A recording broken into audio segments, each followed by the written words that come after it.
Okay, so this is going to be a brief tutorial on how to make a comment on a bill that is going to subcommittee in Iowa. So first step is going to go to the legis.iowa.gov website.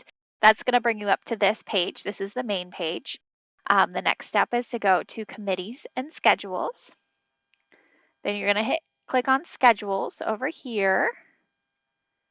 And then on the schedules page, you're either going to pick the Senate or the House. So let's pick the House. And these are all of the bills for today. So here's the date. So let's say the bill was for today. If it wasn't, you would just pick, whatever day in the future that the bill was for. But let's say that they're going to review it today. So you would click on today, the 20th, and you would find your bill, and you could either sort them by number or by committee or by location or by time. So most of these you won't be able to comment on any longer because as you can see it's 3:06. So let's see if there's anything we can comment on now. It looks like the latest is 2 o'clock. So more than likely you won't be able to comment on anything at this point today. Let's check it out. So this bill is HSB 164. It's in the Judiciary Subcommittee in the House Lounge. To see if you can still comment, you click on the comments. If you could, there would be an add comment link here. There is not. There's just a download comments, and so that's to download whatever comments somebody wants to place on here. Here is a summary, a very brief summary of what the bill is about. And if you want to read what the whole bill is about, you can click on that, and that brings you to the bill page. And that's going to give you all of the bill information. On the bill page, it will have whether they recommended passage or not, which they did, when the subcommittee meeting originally was, who the subcommittee was assigned to, all of that stuff. So it looks like originally it was assigned to these 3 people, and then it got changed to these 3 people, and the only difference is Meyer and James got switched out. But otherwise, it looks like it was the same. But it looks like it did get recommended for passage today for this bill. I don't know anything about this bill in particular, but we won't be able to leave a comment because they've already done their subcommittee meeting. So let's go back to, remember, we're going committee and schedules. So we want schedules.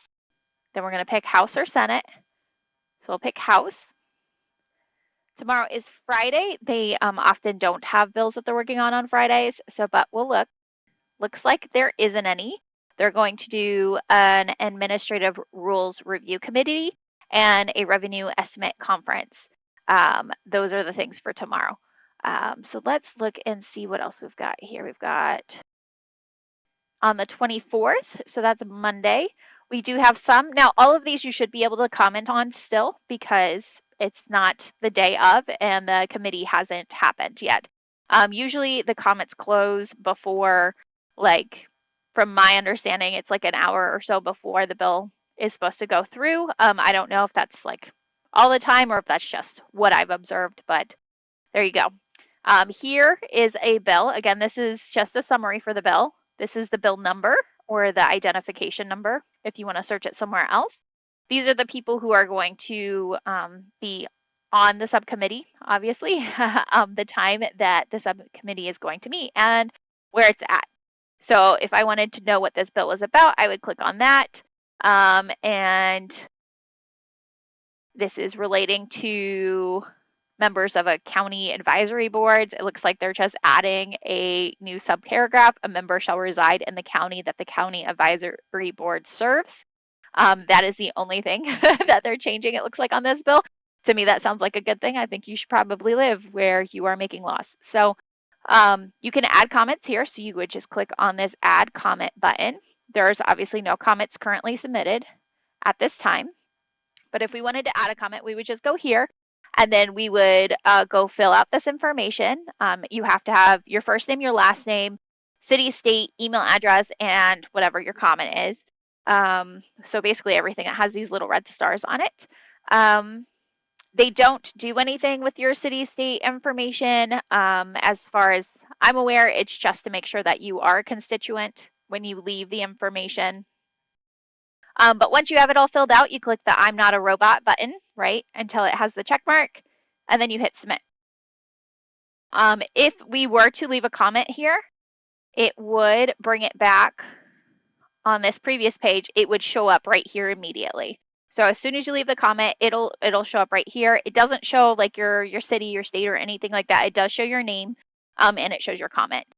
One of the things I definitely recommend putting when you are adding a comment somewhere is in favor or opposed in capital letters, because that way when they're, scanning over the comments, they can see kind of a general idea how many people are in favor of a ruling or how many people are opposed to it. I think these comments are great because they go directly to the subcommittee members so they can see them. So, and it's a public record. It's a public record out there for them to see. Hey, there was a lot of opposition for this, or there was a lot of people in favor for it, versus an email, which is kind of private. So, I definitely recommend that you utilize that. And good luck. Bye.